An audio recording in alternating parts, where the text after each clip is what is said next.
Goeiedag geliefdes, Professor Aubrey Burger, JCRMTS, Vaaloewer, van die Wildpark Gauteng. Altyd heerlik, altyd lekker om met u te kan gesels. Al is dit maar net hierdie kort boodskapietjies. En vandag wil ek graag met u ietsie deel. U weet, soms tyds is dit net nodig om 'n bietjie tot stilstand te kom. Hoekom moet ons net so bietjie tot stilstand kom? Ons moet tot stilstand kom, sodat jy jou siel kan vind. En het jy geweet, soms het jy nodig om te huil oor dit wat jy verloor het. En meeste van die tyd moet jy ook lag oor wat God vir jou wil gee. Soms was die dag van tevore, soos wat ons noem die gister, vol hartseer gewees.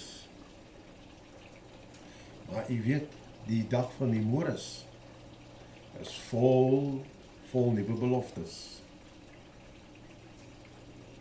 Soms moet ons maar net begin leer dat God met liefde mense na ons toe stuur.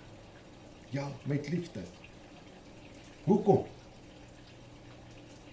Om ons lewens te verryk.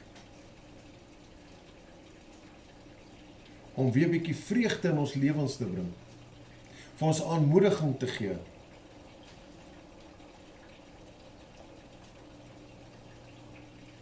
Mag jy geseënd wees, saam met ons almagtige God en Hemelse Vader.